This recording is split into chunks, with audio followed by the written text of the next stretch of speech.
बच्चों आगे है question number 122। Find the number of BRICS each measuring 25 centimetre 12.5 centimeter into 7.5 centimeter required to construct a wall 6 meter long, 5 meter height and 0.5 meter thick, while the cement and sand mixture occupies 1 upon 20th of the volume of the wall.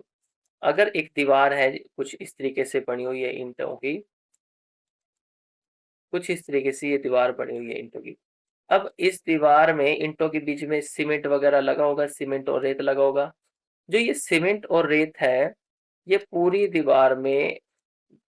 दीवार के volume का 1/20 हिस्सा है। तो बचा हुआ हिस्सा मतलब 20 में से एक हिस्सा कितना किसका है? सीमेंट और रेत का। तो बचा हुआ 19वां हिस्सा 20 में से ये किसका होगा? ईंटों का। चलिए तो क्वेश्चन की शुरुआत करते हैं। यहां तक हमें अभी तक ये पता चला कि 19वां हिस्सा 20 में से किसका होगा? ईंट का। ठीक है, ब्रिक्स का। अब ब्रिक्स का डायमेंशन है 25 सेंटीमीटर और एंड 12.5 सेंटीमीटर और 7.5, ये सारे के सारे सेंटीमीटर में है। जो दीवार है, पहले दीवार का वॉल्यूम निकाल लेते हैं। अब उसके लिए हमें जो दीवार की लंबाई है वो 6 मीटर है, इसको हम सेंटीमीटर में कन्वर्ट कर लेते हैं 100 से मल्टीप्लाई करके।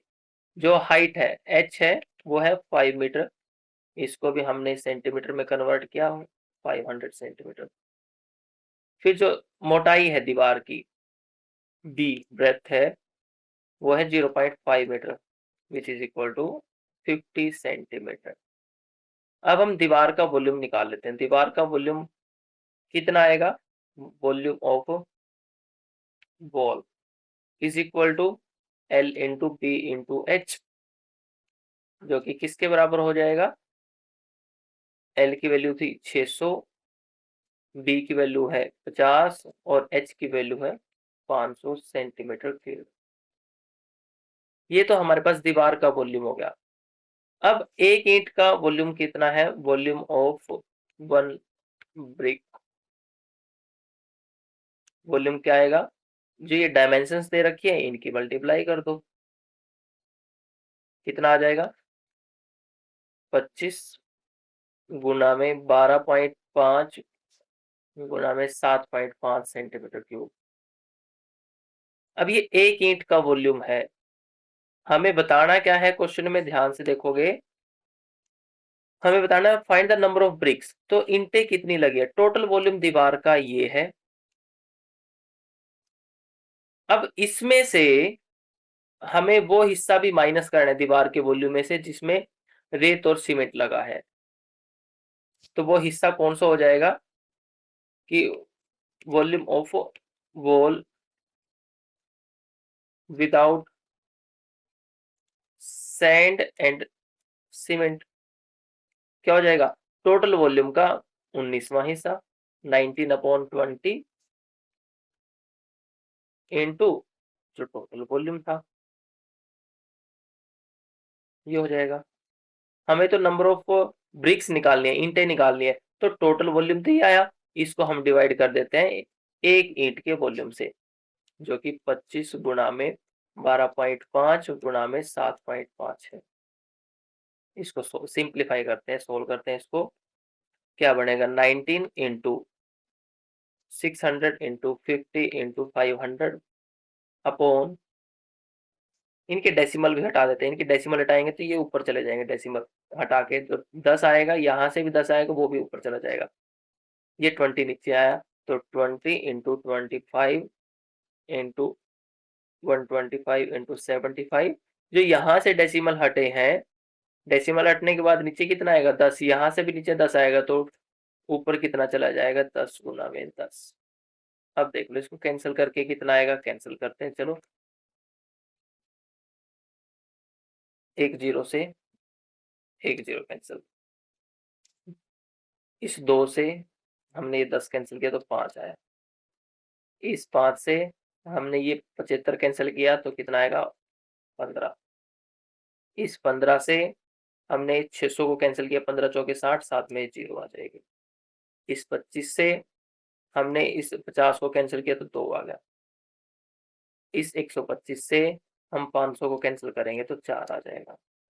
तो ऊपर क्या क्या बचा, 19 गुना में 40 गुना में 2 गुना में 4। अब इनकी गुणा कर दो, कितना आएगा इनकी गुणा करते हैं, कितना आ जाएगा, पहले इनकी करो, 8 की 40 के साथ गुणा करेंगे तो कितना आ जाएगा, 8 चौका 32 गुना में 19। अब देखो इसकी गुणा करते हैं, 320 की 19 के साथ गुणा करो, 320 के बजाय हम 32 की गुणा करते हैं 19 के साथ, 32 की गुणा 19 के साथ करते हैं तो कितना आ जाएगा, 9 दूनी 18, हासिल 1, 9 27 और 1 28। फिर आगे 1 से गुणा किया तो 2 यहाँ पे आ जाएगा, 3, सबको जोड़ दो, 8, 0, हासिल 1, 2 और 1 3 और 3 6।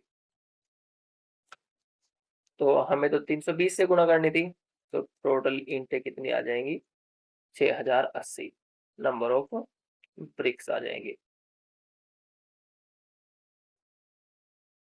चलिए, तो कौन सा ऑप्शन ठीक हो जाएगा, ऑप्शन नंबर डी ठीक हो जाएगा। Question number 123, a train is running at 75 km/h crosses a man completely standing on a platform in 21 seconds। एक आदमी खड़ा है स्टेशन पर, इसको एक ट्रेन आती है और 21 सेकंड में क्रॉस करके चली जाती है, और उस ट्रेन की स्पीड कितनी देर की, 75 किलोमीटर पर आवर। पहले हम क्या करते हैं, इस 75 किलोमीटर पर आवर को मीटर पर सेकंड में कन्वर्ट करते हैं 5/18 से गुणा करके। इनकी गुणा करेंगे तो 5 पंजे 25, हासिल 2 35 और 2 37। तो हमारे पास 375/18 मीटर पर सेकंड इसकी स्पीड आ जाती है। अब हम क्या करते हैं, इस ट्रेन की लंबाई निकालते हैं। कैसे निकलेगी, speed equal to distance upon time. हमें पता है, स्पीड पता है, टाइम पता है, डिस्टेंस हम निकाल लेते हैं। तो ट्रेन की लंबाई कितनी आ जाएगी, स्पीड इंटू टाइम। स्पीड कितनी है, 375/18 गुणा में टाइम कितना है, 21 सेकेंड। इसको कैंसिल करते हैं 3 से तो ये आएगा 7, यहाँ पे आ जाएगा 6। इसको फिर से कैंसिल करते हैं 3 से, यहाँ पे इतना आएगा 2, और इसको कैंसिल करके आ जाएगा 1 2 5। और ऊपर 125 और 7 की गुणा करते हैं, 7 पंजे 35, हासिल 3, 7 दूनी 14 और 3 17, हासिल 1, 7 7 और 1 बटे में 2। तो हमारे पास ट्रेन की जो लंबाई है, पहली ट्रेन की लंबाई हमारे पास 875 मीटर आ जाती है। नेक्स्ट क्या दे रखा है, how much time will the train take to cross another train.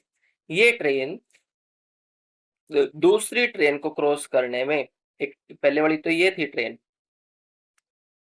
पहले वाली ट्रेन ये थी जिसकी स्पीड, जिसकी डिस्टेंस ये है, जिसकी लंबाई ये है। दूसरी वाली ट्रेन यहां से आ रही है, इसकी लंबाई 250 मीटर दे रखी है, और इसकी लंबाई हमने निकाल लिया 875/2 मीटर, और इसकी स्पीड दे रखी है 45 किलोमीटर पर आवर। पहले हम इस 45 को एक काम करते हैं, मीटर पर सेकंड में कन्वर्ट करते हैं, 5/18 से गुणा करके। 3 से कैंसिल किया तो ये कितना आ जाएगा 6, और ये कितना आ जाएगा 15, और ऊपर वालों की मल्टीप्लाई कर दो, एक और बार कैंसिल हो जाएगा। 3 से इसको फिर से कैंसिल किया तो यहाँ पे आया 5, यहाँ पे कितना आया 2, तो ऊपर कितना आ जाएगा 25/2 मीटर पर सेकंड। अब दोनों ट्रेन, ये ट्रेन और ये ट्रेन अपोजिट डायरेक्शन में है, तो रिलेटिव स्पीड कितनी हो जाएगी, दोनों की स्पीड जुड़ जाएगी। और डिस्टेंस कितना कवर करना पड़ेगा, जो दोनों की लंबाई है उनका जोड़। तो टोटल डिस्टेंस कितना कवर करना पड़ेगा दोनों को, 875/2 प्लस 250 मीटर, ये डिस्टेंस उसे कवर करना पड़ेगा, दोनों ट्रेनों को कवर करना पड़ेगा।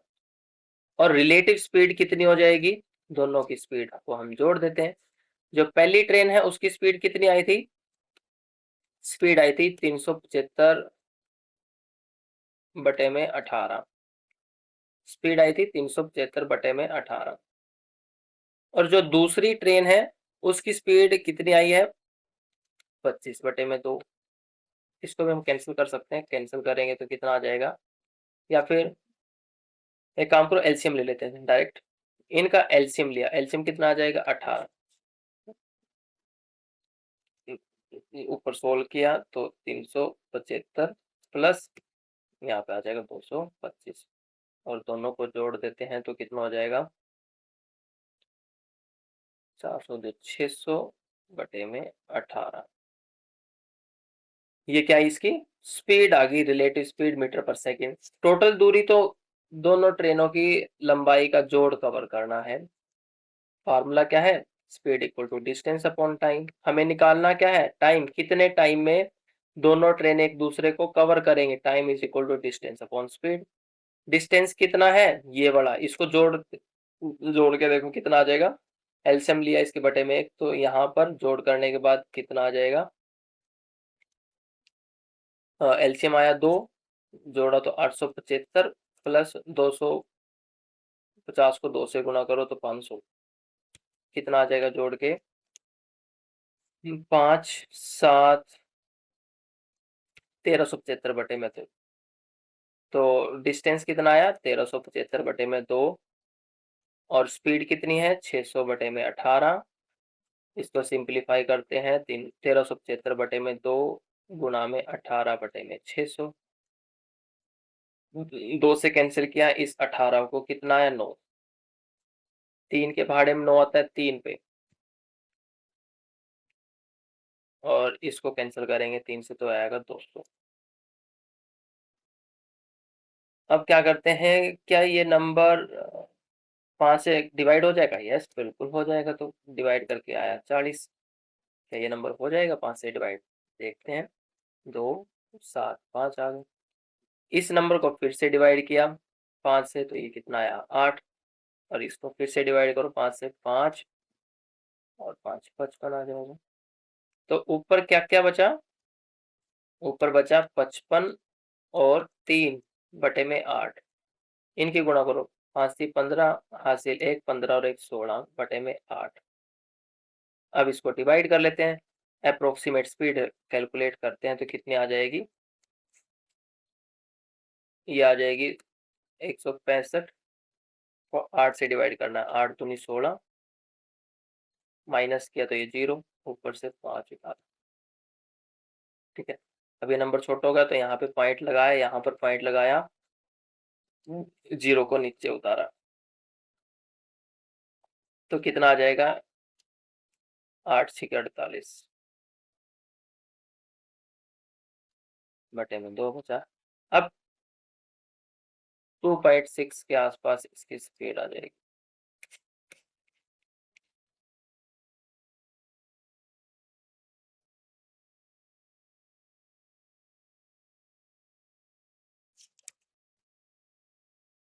और इसको डिवाइड करके कितना आ जाएगा, लगभग 20.625।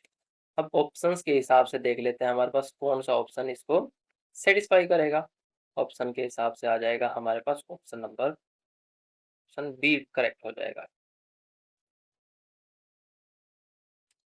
नेक्स्ट है क्वेश्चन नंबर 124। क्वेश्चन नंबर 124 में बोला है कि असर्शन रीजन है, 2 स्टेटमेंट दे रखी हैं। स्टेटमेंट जो फर्स्ट है उसमें क्या बोला है, ये 0 आएगा, यहाँ पे ओ नहीं है, ये जो थीटा है वो 0 से 90 के बीच में हो अगर secant square theta plus cos square theta greater than equal to 2 होगा। कैसा होगा, अब हमें पता है जब जब x की वैल्यू 0 से बड़ी होगी तो x प्लस 1/x हमेशा और हमेशा 2 या 2 से बड़ा होगा। ओके, जब जब x की वैल्यू पॉजिटिव होगी, जब जब x की वैल्यू नेगेटिव होगी x प्लस 1/x हमेशा और हमेशा -2 से छोटा होगा। अब यहाँ पर जो ये सीकेंड स्क्वायर है इसको हम क्या ऐसे लिख सकते हैं, 1 कोस square theta plus cos square theta. और कोस स्क्वायर और कोस स्क्वायर ये दोनों पॉजिटिव हैं 0 से 90 के, तब थीटा हो जाएगा। तो यहाँ पर यही कंडीशन तो बन रही है, जब x इज पॉजिटिव तो x प्लस 1/x की वैल्यू हमेशा 2 या 2 से बड़ी आएगी। तो स्टेटमेंट फर्स्ट ठीक हो जाएगी, ग्रेटर देन इक्वल टू 2 दे रखा है। नेक्स्ट भी तो यही है, for x positive x plus 1/x is greater than equal to 2। ये स्टेटमेंट भी ठीक है, स्टेटमेंट 1 इज करेक्ट। और जो इसका रीजन है सेकंड वाला वो भी ठीक हो जाएगा। तो कौन सा ऑप्शन ठीक हो जाएगा इसका? ए। नेक्स्ट है question number 125। If E is a point on CA of an equilateral triangle ABC, हम पहले तो एक ट्रायंगल बना लेते हैं जो कैसी है, इक्विलेटरल, जिसका नाम रख दिया ABC। और E जो पॉइंट है वो CA पर है, तो यहाँ पर कहीं E पॉइंट होगा, E पॉइंट मान लिया। और जो BE है जो अभी ड्रॉ की है, BE CA नीचे वाली साइड के परपेंडिकुलर, तो ये एंगल 90 का होगा, तो ये भी एंगल 90 का होगा। तो दोनों ट्रायंगल पे, इन ट्रायंगल ABE और दूसरी ट्रायंगल कौन सी है, BEC। BEC पर हम पाइथागोरस थ्योरम यूज कर सकते हैं। बाय यूजिंग पाइथागोरस थ्योरम हमें क्या मिलेगा, AB square is equal to BE square plus AE square. और इस ट्रायंगल में BC square is equal to किसके इक्वल हो जाएगा, CE square plus BE square. अब ट्रायंगल हमारे पास कैसी है, इक्विलेटरल ट्रायंगल है, ट्रायंगल है हमारे पास इक्विलेटरल। तो तीनों साइड AB बराबर BC बराबर CA होगा, होगा कि नहीं? अगर मैं इसको x मान लेता हूं, ये भी x है और यहां से यहां तक ये भी x है टोटल। तो वैल्यू रखो इसमें, ये कितना हो जाएगा, x square is equal to BE square plus AE square. और यहां पर क्या हो जाएगा, BC की वैल्यू किसके इक्वल, हमने इनको सबको x के इक्वल मान लिया, तो x square is equal to CE square plus BE square. अब दोनों की यहां से हम देखते हैं, दोनों की लेफ्ट साइड बराबर है ये, और ये दोनों की लेफ्ट साइड बराबर है, तो राइट साइड भी बराबर होगी, ये हम इसके बराबर रख देते हैं। तो इसके बराबर रखेंगे तो BE square plus AE square is equal to CE square plus BE square. इससे ये कैंसिल हो गया, तो बचा क्या, ए, यहां से क्या कंक्लूड करेंगे हम, दोनों तरफ अंडर रूट करके AE is equal to CE। ध्यान से देखोगे AE की वैल्यू किसके को लागी, CE के। इसी चीज को हम यहां से देखते हैं, AE की वैल्यू यहां से यहां तक की दूरी इसके बराबर आ गई, तो मतलब E मिड पॉइंट है, टोटल x थी, तो यहां से यहां तक की दूरी ये x/2 होगी, तो ये कितनी होगी, x/2 होगी। Are you getting? नेक्स्ट, यहां से देखो, अब क्वेश्चन में हमें पूछा AB square plus BC square plus CA square की वैल्यू निकालो। अब तीनों साइडें बराबर हैं, तो BC की जगह मैं AB रख सकता हूँ, CA की जगह AB रख सकता हूँ। तो यहां से लिखा AB square plus BC square plus CA square की जगह हम क्या लिख सकते हैं, ये भी AB स्क्वायर है, ये भी AB स्क्वायर है और ये भी AB स्क्वायर है। तो 3 टाइम्स हो गया AB स्क्वायर, और AB की वैल्यू हमने x मानी, तो ये 3x स्क्वायर हो गया, है कि नहीं? अब ये हो गया 3x स्क्वायर। हमें आंसर किस में चाहिए, BE में। तो हम क्या करेंगे, इस ट्रायंगल से, जो ये ट्रायंगल है राइट एंगल ट्रायंगल ABE से, हम BE की वैल्यू निकाल लेते हैं, इसकी वैल्यू जो हमने पाइथागोरस थ्योरम यूज करी थी, यहाँ पर बीई की वैल्यू निकाल लेते हैं। एई की वैल्यू x/2 है तो इसमें रखते हैं आप। यहाँ से क्या मिलेगा, x² is equal to BE² plus AE² की वैल्यू कितनी है, x/2, इसका होल स्क्वायर हो जाएगा। तो हमें तो BE² की वैल्यू निकालनी है, तो क्या बनेगा, x² minus x²/4 which is equal to 3x²/4। तो अब BE² की वैल्यू का यूज हमें उसमें करना जो अभी मैंने लिखा था ऑप्शंस के पास। इसमें हमारे पास क्या आया, BE², अभी सोल्व करके आए तो क्या मिला हमें, 3x²/4 आया। यहाँ से हमें आंसर चाहिए बीई में ऑप्शंस के हिसाब से, तो यहाँ से 3x² की वैल्यू क्या आएगी, इधर से निकालो। 3x² की वैल्यू क्या आएगी, 4 को इधर भेज दो, 3x² is equal to 4BE²। तो यहाँ पे आंसर क्या आ जाएगा, 4BE²। ऑप्शन कौन सा ठीक हो जाएगा, option number third, that is C ठीक हो जाएगा। नेक्स्ट क्वेश्चन है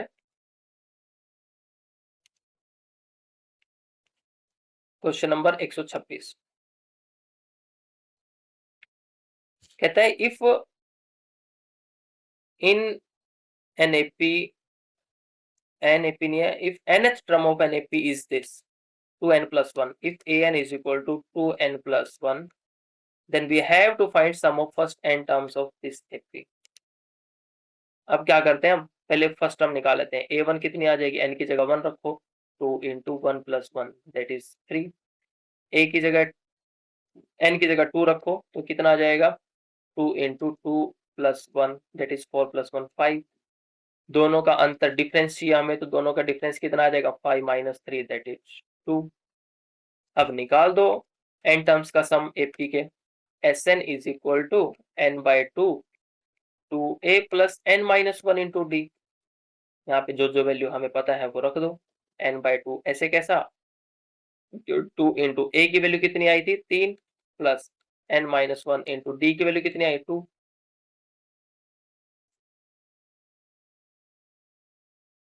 यहाँ से यहाँ 2 है, यहाँ पर भी 2 है, तो हम क्या करते हैं 2 को कॉमन ले लेते हैं। 2 को कॉमन लिया, अंदर क्या बचेगा 3 प्लस n माइनस 1 ये बचा। तो 2 से 2 कैंसिल, ब्रैकेट को सोल्व किया, n इंटू n प्लस 2 हमारा सम ऑफ एटम्स हो जाएगा। कौन सा ऑप्शन ठीक हो जाएगा, option number second that is B ठीक हो जाएगा।